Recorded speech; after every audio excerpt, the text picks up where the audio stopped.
Hello and welcome to Man's Model Moments. In this episode, I'm going to be taking a look at the One D&D Unearthed Arcana playtest material and just going through that with some pros and cons of what we can look forward to in 2024 when Wizards of the Coast actually release their new version of D&D. So it's a little bit different from some of the other content I produced in the model area. I have put out some D&D videos from our playgroup, but this is going to be more of an in-depth analysis of what Wizards of the Coast have in mind for the new rules coming in 2024. First though, I wanted to say a massive thank you to everybody who's subscribed to the channel. We're now on the way to 1,200 subscribers, which will date this video, I'm sure. I never thought that the channel would really grow in the way that it's grown over the past month, so thank you to everybody there. So I've done a couple of things along the way to help improve the quality of these videos for you. Firstly, I've got a new microphone. You may have noticed the quality of the audio changed about a month or so ago, maybe, in some of the videos. That takes a little while for them to sift through because some of the material I record was prior to that. But also, I've invested in a new camera lens.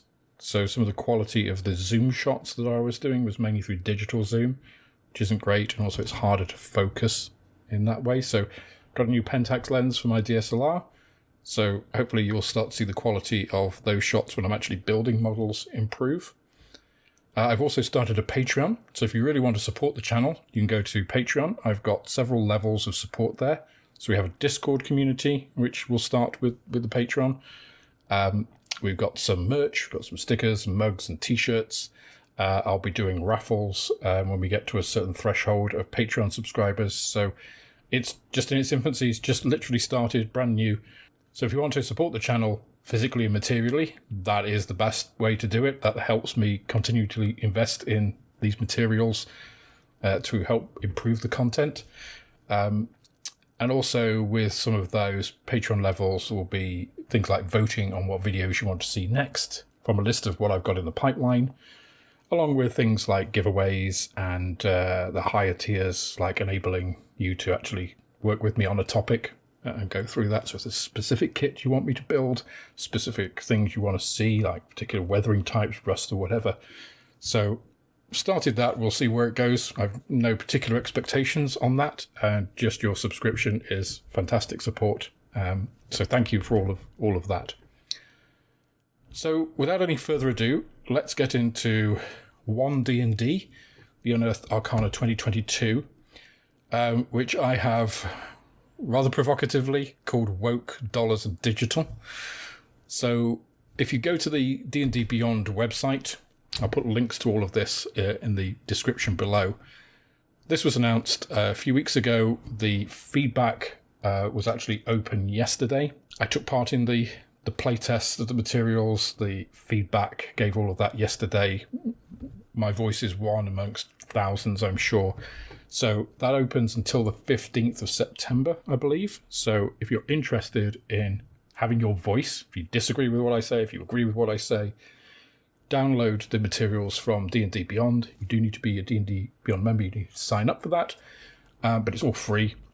You can have a look at the Unearthed Arcana 2022 document and go through and see what you think and give that feedback to Wizards of the Coast. So first off, props to Wizards of the Coast for actually doing this, to having a beta and welcoming feedback. I think that's a really positive move. A lot of companies don't do that. But it's in the best interest of everybody concerned, right? The better feedback they get, the more willing players are to buy into the next edition. They've acknowledged that 5th edition is pretty solid and that One D&D is really going to be an evolution of that, which then really makes me question, well, why are they doing it? And there are a couple of things that are then revealed in the video. The first of which is one of the later things, which is the digital aspect. So they're driving or trying to drive traffic and membership of D&D Beyond and digital content, and actually having digital like video dungeons and stuff. Now, I don't think that's a great idea. D&D has always been about imagination. And I think the more it goes towards a video game, the more you erode that theatre of the mind. Yes, we use minis or maps or other things. You can run completely theatre of the mind, of course, but a lot of people use these tools because it just helps. People are visual. But I think once you start getting into a video game sort of depiction, and we've had hybrid games in the past, board games which were also, enhanced with, either visual overlays or with tablets and things. And I'm not sure that I particularly want that in my game. So that is a first thing. And then the other thing is, of course, well, why drive that digital move? Why drive stuff through D&D Beyond? Of course, most of the features D&D Beyond are paid for. So it's dollars. So for me, this is a bit of a cash grab. I think it's pretty much unnecessary. I think an evolution of the rules, an update, a refresh is a good idea. There's a lot of material being published since 2014. But does it need a new edition? I don't think so. And, then I come back to the first bit, the woke D&D piece. Those of you who know me will know that I don't think Wokism is a good thing. And I say that with the caveat that I think equality is absolutely necessary. It's a fundamental of people. I don't think that means ramming political content down people's throats in a fancy role-playing game. I see the same thing in things like Hollywood media. So I'm going to mention She-Hulk and Amazon's Rings of Power. I think they're creatively a dumpster fire. We saw it in Star Wars. We've seen it in other franchises, and it's destroying creative writing. If I look at the series that I've really enjoyed, that have really good character development, that have really good writing, they are not mainstream Hollywood media. And I think mainstream is actually a perversion of that kind of characteristic, because actually they're preaching to a very select Hollywood mentality area. These people they don't understand what it's like to be a blue-collar worker in the Rust Belt in America. They don't know what it's like in Europe. So they're addressing a lot of problems that I just do not see in the UK, that I do not see in Europe. Yes, there will always be little pockets of inequality and stuff, but for the past 20, 30 years that I've been working in industry, my very first boss was a woman back in 1995. I've worked for female bosses and colleagues alongside. In life sciences, it's a little bit more even, I think, than other areas. So we're about 50-50, maybe 55-45, but it's around the 50-50 mark of employees, male and female. And there is no pay discrepancy anywhere there. There is respect shown all the way through that. Now, whether it's different in entertainment, sure, I can see that, because a lot of the roles in entertainment are sexualized, both male and female, and that tends to drive towards the edges. But I don't think that's mainstream society. I don't see that. So I think this push to this extreme equality where everything has to be the same and everything's based on quotas is damaging. I think it's a fad. I think it will pass, and we will get back to sanity in future years. So I have provocatively called this woke D&D. Digital and dollars and digital. I think the primary motivation for it is dollars. I think Wizards of the Coast are picking up on that kind of woke movement in Hollywood and, in some parts of the US, particularly the West Coast. And I don't think that's good for the game. So there are a couple of reasons why I think that.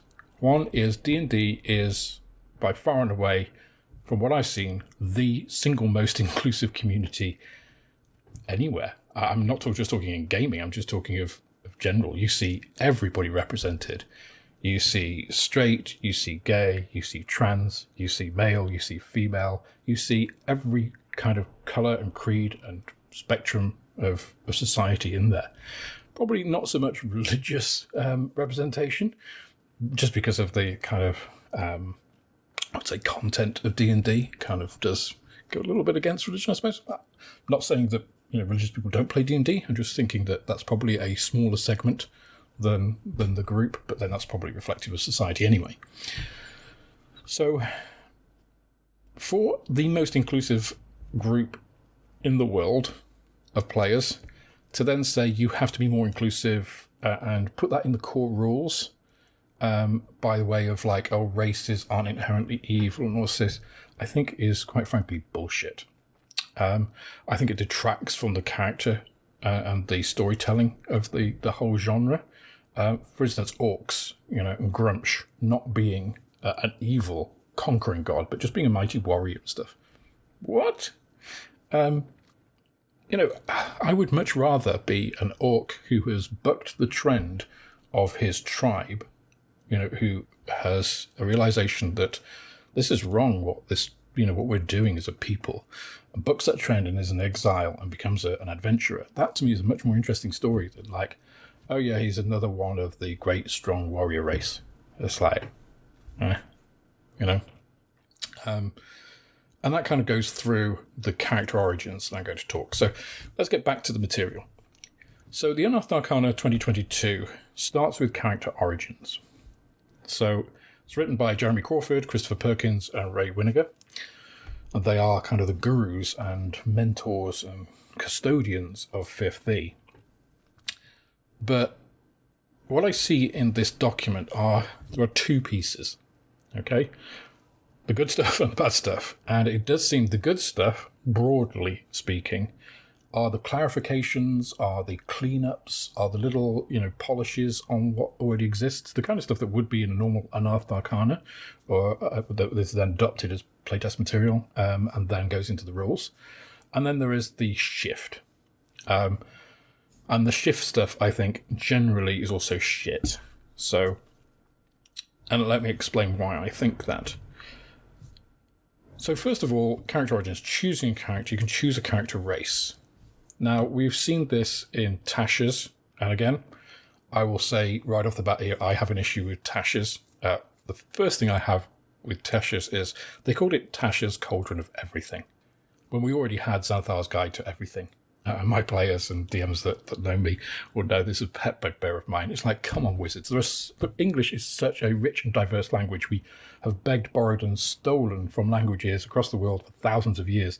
And you have to use the same word. You couldn't think of another word. I mean, come on. It's lazy. And I think that kind of reflects back to the kind of lack of creativity that I mentioned in the kind of Hollywood stream and lack of creative writing. And also a failure of imagination, right?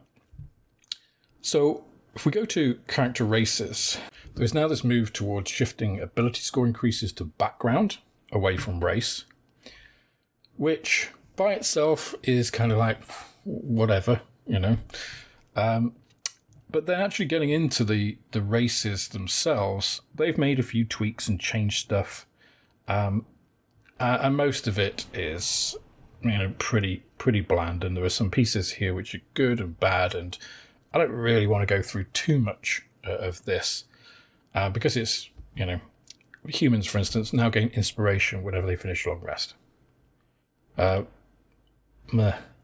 It's like inspiration has been watered down. I'll come to that later.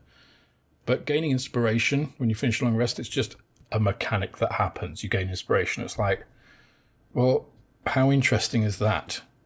It's like, what story does that tell? It's like I wake up in the morning and it's just like, today I feel it's going to be a good day in some small way, some point during it. And it's just one week inspiration. You don't have to have done anything to that. You just have to have literally existed. So again, it's just meh. You gain the skilled feat or another first level feat of your choice. So I'll come back to this. So now everybody gets a feat. And I think this is one of the problems of a lot of things now is, how much of a Mary Sue are they trying to make people? Everybody gets a feat at first level. One of the good things about feats in 5th E is that they're optional, so you don't have to use them, and they cost you. So if you're going to be a variant human and want a feat, you have to sacrifice getting a +1 ability score in everything, okay? Which arguably is not that strong. I don't know, a lot of people homebrew. I do. So for us, actually, you get +2 in an ability as a human as well as the +1s. Anybody can take a feat at first level, but you have to sacrifice your +2. So yes, you gain a feat, but you lose that increase in ability score, which is a big thing. With bounded accuracy, the loss of a +2 in a skill, which is a +1 to your ability rolls or attack rolls, wherever you put that, is a big thing. So it makes a difficult choice. And this is it. Interesting choices in games are really what drive good games. And it's one of the reasons that D&D is so good and has always been so good, because you can do anything. So there are always interesting choices. And I think the more that you homogenize and dumb down this stuff so that everybody is special. There's a great scene in The Incredibles. If you haven't seen The Incredibles, where have you been living under a rock? Go and see it. It's great, even if you're not a kid. Where he says that, where one of the characters says that everybody's special, which means that nobody is. And it's exactly that. If everybody is the same level, how does that make you feel special? Everyone's got to feel it. It's like, well, yeah, so I can do this. It's like, so what? So I get that where they're trying to go for, I just don't think this works. The other thing is that the feats you can get at one level vary widely in power. Some are just like, this bullshit, and others, like Lucky, are just like, this is one of the strongest feats ever, and I can just do that from existing. It's crazy. Anyway, so you have various different types of race, and they're all much of a muchness, so they've tweaked and changed little things, and some are good and some are bad. I don't really want to go through all of the different races, because that's not where really the interesting stuff lies, because they've taken it out of race. So really, you've got a couple of choices. You can be a dwarf, and you get +1 hit point for every level. So if you want to be some sort of, tanky class, dwarves will automatically pushed up. Or you can be an elf, because elves get some magic and stuff, but also they can finish a long rest in 4 hours. So it's not like before, where they can transfer 4 hours, but they still need 8 hours to take a long rest. No. Now they can take a long rest in 4 hours, and that is mechanically important for some of the other changes they've made. So those are your two real strong choices. Everything else is kind of like, bleh. Halflings haven't really changed that much, apart from now they're all naturally stealthy, apparently. Orcs, not half-orcs, orcs. Orcs aren't evil. They're a little bit more like the monstrous orcs. They get to dash, they get the adrenaline rush thing. But, again, powerful build, they can push stuff more. They still get relentless endurance. It's all a bit bland. So then becomes character backgrounds, where they pushed now the stat increases into. And this is where I have my real first bugbear with this rule set. Or this playtest material, I should say. And that is, so character backgrounds. So I'm going to read here. Build a background by using the rules in the Build Your Background section, or select a pre-made background from the sample backgrounds, or select a pre-made background from the sample background section, and then customize it with the rules in the Build Your Background section. This basically means now that all backgrounds are the same. So choose whatever you like, call it whatever you like, and you've got it. Because if you don't like anything in your background, so if I don't like, +2 wisdom and +1 intelligence, my ability scores for an acolyte, I just change that. If I don't like my skill proficiencies in insight and religion, I want athletics and acrobatics. I could do that.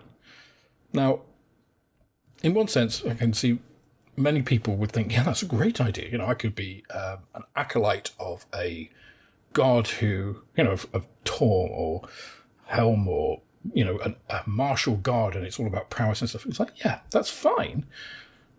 But the description here, you devoted yourself to service in a temple, I've nestled in it doesn't go with that, right? And this has always been possible. Okay, you've always been able to customize backgrounds as a discussion with your dungeon master. And this, I think, is why putting all of this into the main rules is a real mistake, because it takes out dialogue. D&D is a collaborative game run by the dungeon master for the players. And it's all together. It's not adversarial. People get this wrong about D&D. It isn't the dungeon master trying to kill the party. The dungeon master, if he kills the party, it's a failure of the dungeon master and the players. Right? Because the dungeon master has set up a scenario and the players have responded to it in a way that's resulted in death for everybody. Nobody wins, right? A good DM should present real threats to the party, so things that could kill them, and the party should respond in a way that doesn't get them killed. They basically shouldn't do stupid shit, right? And so that is a relationship. It's a balance. It's a discussion. It's communication. And I think anything that removes that communication is a bad thing. And I think that's what this does. So I'm going to be an acolyte. I'm going to have +2 intelligence and +1 strength. And I'm going to take athletics and stealth. And my tool proficiency are going to be bagpipes. It's like, I'm going to take Abyssal as my language and a different feat as well. What's the point in calling it an acolyte? Or I can create my own. So to me, this isn't versatility. This isn't adding options. This is homogenization.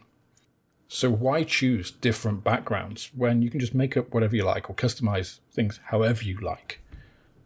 It's just, to me, it takes the flavor out. It's basically, you get a 5-course meal and you blend it all together and then you proportion it out. It's exactly the same constituents, but it now just all tastes like a bunch of mixed meh. And that, to me, is the difference between having distinct flavors in your races and your backgrounds and having this mush. Yeah. So on that fundamental level, I think this is a terrible idea. I think moving ability scores to a background, I can kind of see pluses, minuses. Actually, I can kind of see it would be neat if there were some which were associated with race and some which were associated with background, because that could produce some interesting combinations and things which could make sense. It would require a bit of work, right? So, for instance, if you were a half-orc soldier and you get, extra strength or constitution from being a half-orc, and you get, athletics and stuff from being a soldier, that would work really well for a fighter build. And you can understand that, right? It makes sense. Rather than that you've worked in a monastery or that you've been a fisherman, and now you're this supreme. Because remember, characters are not normal people. Characters are the cream of the crop. But you've gone from, being a fisherman now to suddenly you realised you were Superman. And this is it. It's that kind of like going up to Mary Sue without having to work for it. And I think that fosters the idea then that level 0 characters going to level 1 are just these supreme superhumans, rather than, they're exceptional for normal people, but they're not Superman. They're not Captain Marvel. They can't just go and save the universe right there and then. They've got to build to it. And that's one of the rewarding things about D&D, is that they build skills over time. And I think all of this erodes that. It feels like it's the sea cutting away at the base of the cliff. So that's my take on the background features, which I think is a great grey slab of sludge. And I really, really dislike it. So let's take a quick look at feats. I don't want to spend a huge amount of time because I already think first level feats are a bad idea, as presented here. Now, not that I think that first level feats couldn't be good. A very small thing at first level to show that you are exceptional. I mean, you've already got all this other stuff that's exceptional. Your character ability scores, for instance, are way above the 10 across the board of a normal human or humanoid. But here you've got things like alert. You get your proficiency bonus to your initiative roll. You can swap your initiative with the initiative of a willing ally at the beginning. Now, this all sounds good, right? Now, imagine you've got a typical party of 4 individuals. What if they all take alert? I mean, that could cause some real shit, right? And it could be really powerful as well. Basically, the group get to choose what order they go in. Because this isn't now like a variant human. And you can have a party of all variant humans, but that restricts you in a lot of other ways, like nobody has dark vision. Next up, we got crafter. You're adept at crafting things. You get proficiency with 3 different types of artisans' tools, and you can get discount off non-magical items and make non-magical items quicker. I mean, that in comparison to some is like real, like basically it's like, oh, you're a really good normal person. And it's like, okay.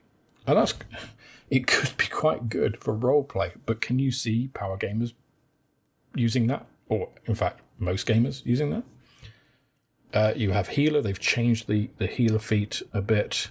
Now you can use it to expend use for healer's kit and tend to a creature, and they get to use one of their hit dice. So it's actually going almost back to some prior editions of D&D where you use things to enable them to use their hit dice.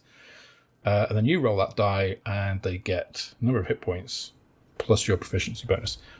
There are quite a few things that come back to adding proficiency bonus, which in general I think is a good mechanic because it scales with level. The way it's implemented here is a bit slapdash. So actually proficiency bonus hit points increase isn't a huge amount because proficiency bonus doesn't change a massive amount over your career. So, when you're getting up to high levels, +5, when you're level 14 to hit points, it's like, whatever. And you get to re-roll ones on healing dice with that. And it's like, okay, that's pretty weak now, actually. Then you come to lucky. So lucky, you got luck points. Now luck points are equal to your proficiency bonus. Okay, now we've just massively, so you've nerfed it a little bit at low levels because you only get 2 to start with. But at high levels, 14th, you're getting 5 uses of lucky. Holy crap. And it applies to any test. D20 test, which, oh my god, I'll get back to D20 test. So why wouldn't everybody take lucky as a first level feat? It's just, to me, if you take crafter over lucky, props to you for being an excellent role player, but I cannot see that happening. I'm just sorry, I just can't see that happening. You got musician. You get 3 musical instrument proficiencies, and you can use a short or long rest. As you finish a short or long rest, you can play a song which you have tool proficiency with and give inspiration to allies who hear the song. And the number of allies you can affect in this way equals your proficiency bonus. That is crap. I'm just going to straight out say that's crap. It would be better if inspiration stacked. But again, going back, if you've now got a full party of humans, they all get inspiration on a long rest anyway. So this is literally useless. So it's as though these pieces, these added pieces, haven't been designed with the changes that they've made in other areas at all, because there are so many areas where the things just cross over each other or just really fuck each other over. It's stupid. There are some others here, Magic Initiate, Savage Attacker, Skill, so they've gone over a lot of these, and generally, tough is still as it was as a first level feat, so you can get 2 more hit points. So again, that's pretty good. The other thing they've introduced is repeatable feats, so feats that can happen again. So Magic Initiate, you can take more than once, but you must use a different spell list every time you do it, which I think is pretty dumb, actually, that you've got to choose a different spell list each time. Why can't you actually just be a wizard with Magic Initiate, because you want to expand your cantrips, for instance, who's just really good, really into it, super focused. To me, that would make sense. It's a really good way of building out your cantrip list. And there's other spells, first level spells that you might want once per long rest, because that's when it resets, like Mage Armor.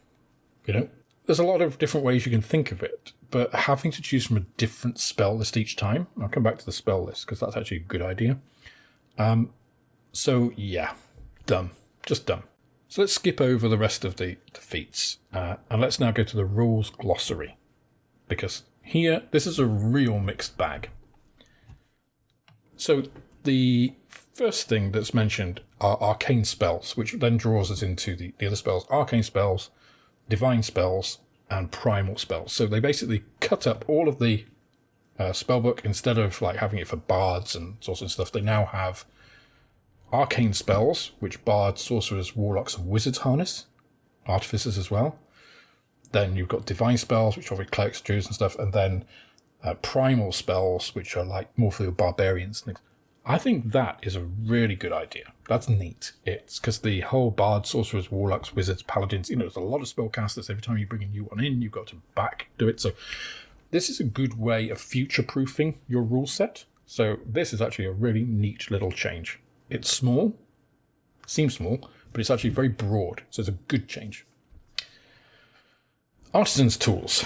You ignore all the prices. Now they all cost 15 gold pieces. Now the D20 test. The term D20 test encompasses the 3 main D20 rolls of the game: ability checks, attack rolls, and saving throws. If something in the game affects D20 tests, it affects all 3 of these rolls. So now they are not taking attack rolls, saving throws, and ability tests as separate checks. They're just saying they're all D20 tests. DM determines whether a D20 test is warranted in any given circumstance. To be warranted, a D20 test must have a target number no less than 5 and no greater than 30.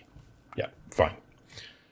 Rolling a 1. If you roll a 1 on the D20, the D20 test automatically fails regardless of any modifiers to the roll. On everything. On ability checks. Attack rolls. Yeah, fine. We're used to attack rolls. Saving throws. No. Doesn't matter what you've got. Doesn't matter if you've got a plus 12 DC 10 saving throw. You roll a 1 now, you fail. That's shit. It just undermines some of the basic premises of things like reliable talent, high-level characters being, really good at stuff because they've worked hard and are now, close to godlike. But no, they've always got a 5% chance of failing the most basic of tasks. And yes, it is down to the DM. They have put in that caveat: the DM determines whether a D20 test is warranted in any given circumstance. This rule, to me, it's stupid, but as a DM, I could manage this, because you'll get the flip side, which I didn't mention, is that rolling a 20 automatically succeeds. Okay, so they've basically taken what happens with attack rolls, the bounded accuracy, and transferred it to the rest of the game, which is quite game-breaking, actually. It's a small change that really fucks things up, and it's the stupidest thing in this entire document. Now, if a player says, I want to talk to my god or do something other, utterly ridiculous, a DM always has the right to say no.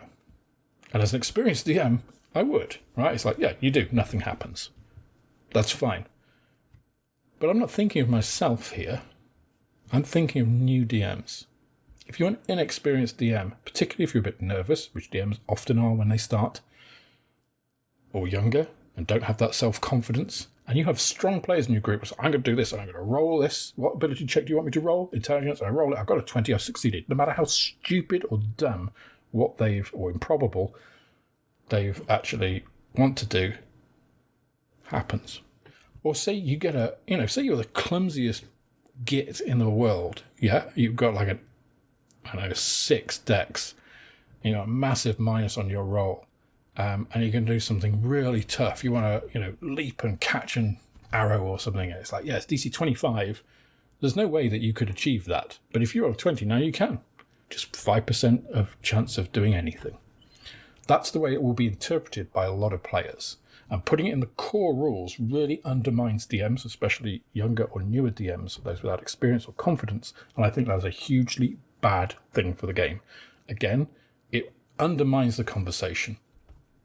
And I think there's a number of things they've done in these rules which undermine that communication, that dialogue, which really is the heart of D&D. So, D20 test, by far and away the dumbest thing in this document.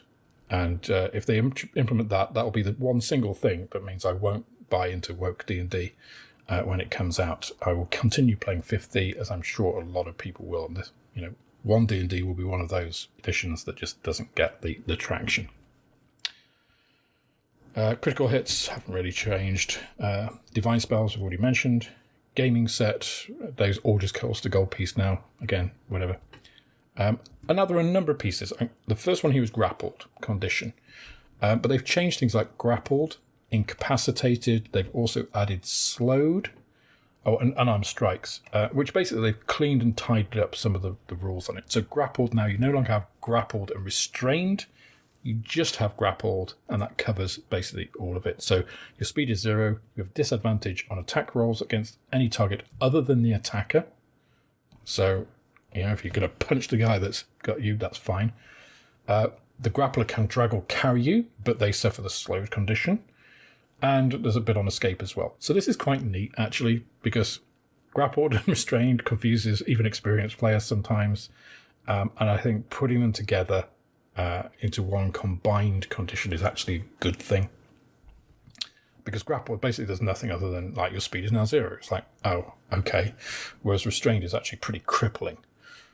So making this homogenized See, I said homogenized was a bad thing, and now I'm going to contradict myself.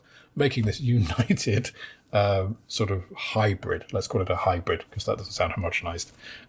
Making this hybrid condition now is actually a good thing. Same with incapacitated. They've clarified things like your concentration is broken.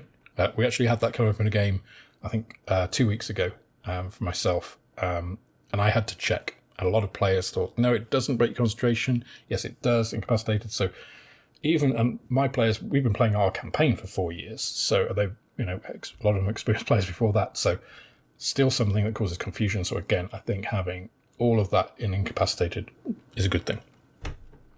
So all of those clarifications, good job. All stuff that could have been in a UA as normal and adopted into 50 rules without any problem at all. Now we move on to inspiration. Now, inspiration is a bit of a love it, hate it thing anyway. Some people don't use it at the gaming table. But what they've done now is they've both watered down the effect of inspiration.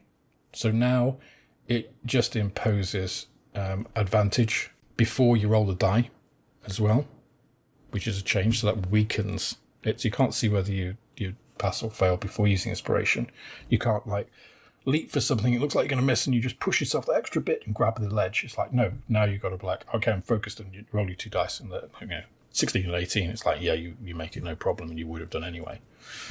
So that weakens the actual mechanical effect.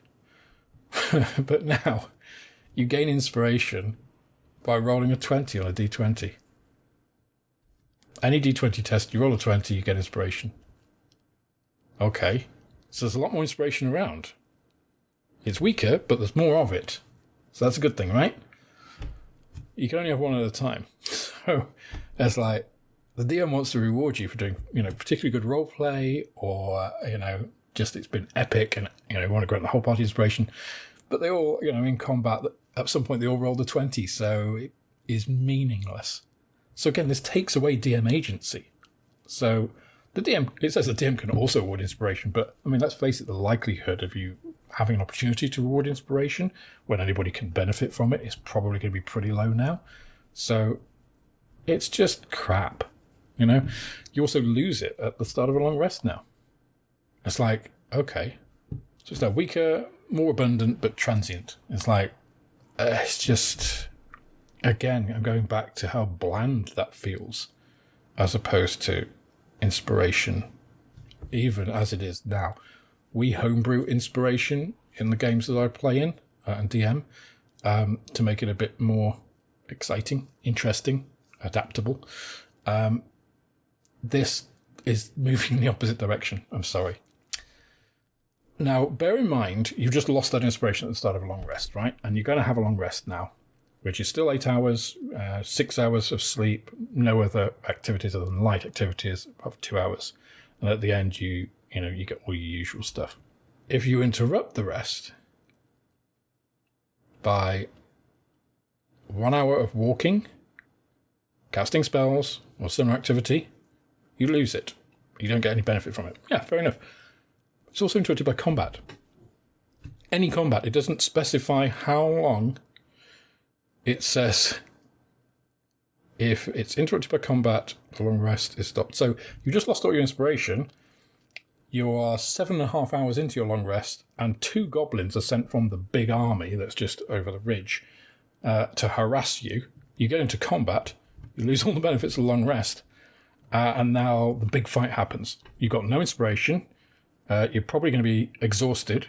Or maybe they wait half an hour, so it's been a full 24 hours, so then you haven't had a long rest, you get a level of exhaustion, and now they attack. It's just like, this is such a bad idea. I get, and a lot of groups actually do that combat interrupts a long rest, but I think there's a sliding scale. This is absolutely digital now. It's like, and it doesn't specify combat at the moment. So combat in the games I play in doesn't interrupt a long rest, provided it doesn't, extend if it's a big combat. And I think that's the clue here. I think if you had, for instance, for every round that a combat occurs in a long rest, your long rest is extended by an hour because you've had to exert and you need an extra hour long rest, that would work, right? And if it goes over, 5 rounds, then all benefits are gone. So Then there is an onus on the party to, if you attack during a long rest, you've got to finish it quick. Otherwise, no benefit. And that makes sense, right? If you're expending a lot of resources when you're supposed to be resting, yeah, if you're just hacking a couple of goblins, come on. And it doesn't depend on level. Maybe you could link it to proficiency bonus. If the combat goes for more than the number of rounds of your proficiency bonus, you lose the long rest. So higher level characters can actually deal with interrupted sleep more than lower level. Again, that makes sense. Nothing on that at all. So I think that's a bad mechanic. It's badly thought out. But do you remember at the beginning of this, where we talked about race, elves finish a long rest in 4 hours, not 8. So now, why wouldn't you have a party just of elves? Because you get 4-hour long rests. You can screw the world. You go around interrupting people, just exhaust everybody till they're dead. This is a small change. Doesn't seem much, but it has wider implications. And again, I think it's a clumsy rule. Musical instruments now cost 20 gold pieces each. Yeah, I don't understand the rationale for making everything cost the same. Again, it makes everything bland. It's like, okay, I'm going to buy a harp, it's 20 gold. I'm going to buy a small flute, that's 20 gold. It's like, what? This small wooden flute is the same as this ornate harp. It's like, fuck off. It's like, just keep things granular. I understand dumbing stuff down, but good God, this is like elementary school level. It's like, oh, everything costs the same. So now let's talk about tool proficiencies. Tool proficiencies, if you have a proficiency with a tool, you can add your proficiency bonus to any ability check you make when you use that tool. If you have proficiency in the skill that's also used with that check, you have advantage on that check too. This functionality means you can benefit from both skill proficiency and tool proficiency on the same ability check. That is a good idea.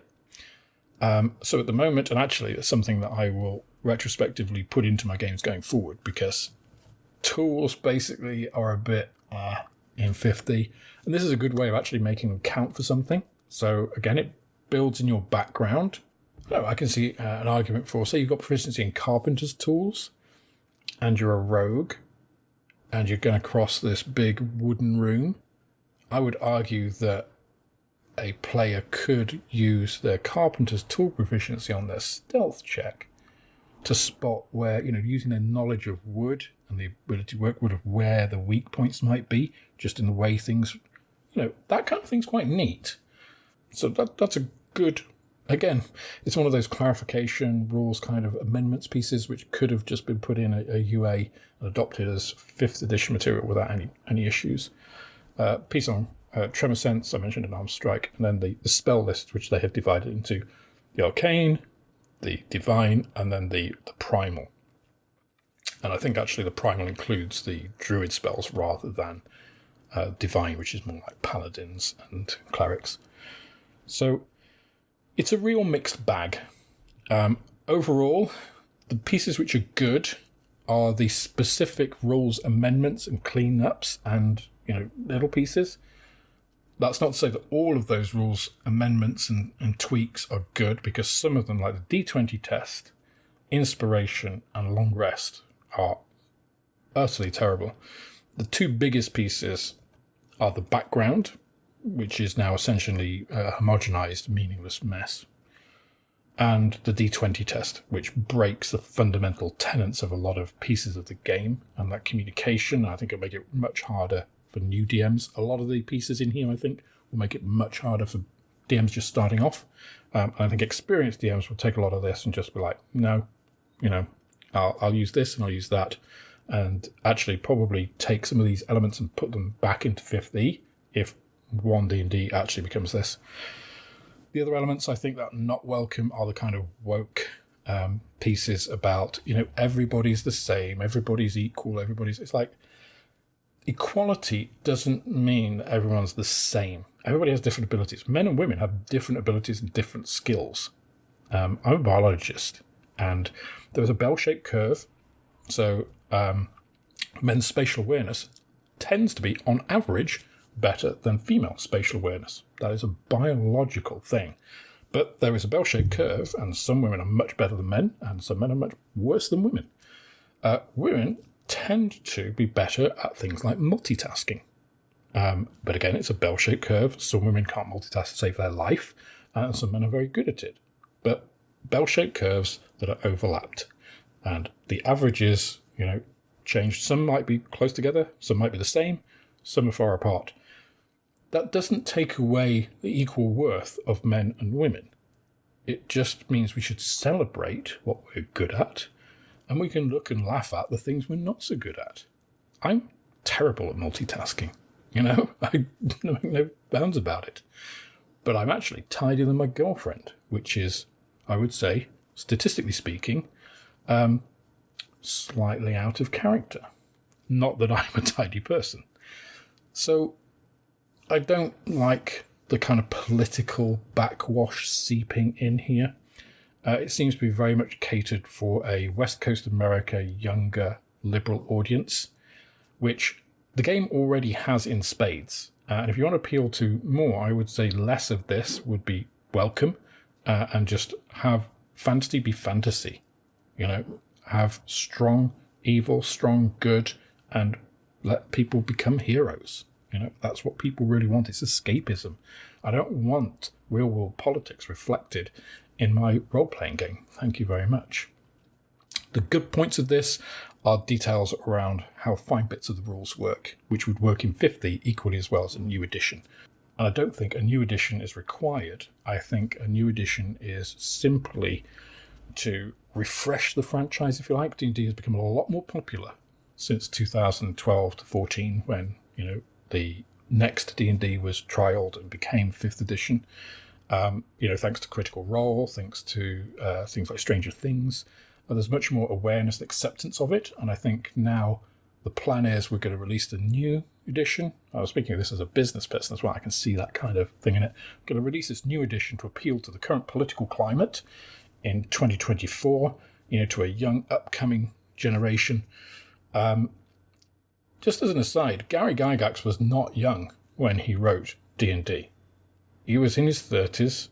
He was in his late 30s, 40s when AD&D was released, which is current 1st edition. But it still appealed to me as a 12-year-old boy. Many years later, actually, when he was in his 40s. So I think trying to specifically cater to a demographic which is already very well represented in the rules doesn't help expand D&D. I would actually, if I was in a planning meeting in Wizards of the Coast, on a purely business sense, I would say I don't think this is going to increase our footfall. It is designed to get dollars out of existing players, and that generation hope that it breeds in there. So I think the push to digital also reflects that. I don't think it's going to appeal to, us older people, generations who have been used to, 1st, 2nd, 3rd, 4th edition, or even 5th edition, to be honest. I like video games. I love, playing stuff like Dark Souls and, other RPGs, Pathfinder RPG I've played. I play a lot of that sort of stuff. It's separate and different to D&D. And I don't think trying to introduce digital has any other place here other than to drive people into subscribing to paid D&D Beyond content and driving that cash bottom line. So I think this is a cash grab. I think it's a response to a political landscape. And I don't think overall it's a very good Unearthed Arcana. So I don't know what the feedback will be overall. I expect a lot of people will disagree with me. I know some people do agree with me, and I've seen elements of this, but there's some real stinkers in here. Those two that I mentioned, the background and D20 test, are two of the biggest ones. There are some others like the long rest piece, Inspiration, which is a bleh anyway. I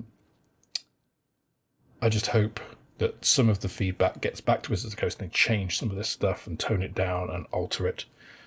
So please get involved in the playtest. go to Wizards of the Coast, download that material. Links are all in the description below. And let's see what One D&D could actually become in 2024 rather than what we've been presented here. And let's hope this does not reflect the final content. But props to Wizards of the Coast to actually doing this and doing it 2 years out. Gives them a good chance to go through this and actually test the demographic and hash stuff out. Maybe they're just throwing shit at the wall and seeing what sticks. That's good. I want to make sure that some of these things don't stick, because I think it would be very bad for the game, particularly new DMs and, by iteration, new players, because new players don't have a good experience in their first few games. They're not going to come back. I had a great experience the very first. It wasn't even a game. It was kind of just played out actually on my school desk with my friend, just a little window into that. And it was like, I want more of this. And when I played my first game, it was like, this is incredible. That's the experience that we want to foster in new players, not what the fuck is this? Okay, that's all I have to say now. Thank you for listening to me drone on for this amount of time. I will be back next week with a full build. Some of the community feedback has been that you want to see larger scale, so I'm going to be looking at some 48th scale aircraft and some 35th scale armor. So I've also got a few more tips and tricks, top 10 videos. I'm going to be coming back and looking at airbrushes, what to actually look for in an airbrush, what I recommend you start off with if you're just getting into that, and then how to develop that later on. So look forward to seeing you then. Till then, I hope you have many good modelling moments of your own. See you next time. That's all for this instalment of Man's Model Moments. Please like, subscribe and share this video if you enjoyed it. It's the best way of helping me to grow the channel and produce more content like it. With that, I hope you have plenty of modelling moments of your own, and I look forward to welcoming you on the next video.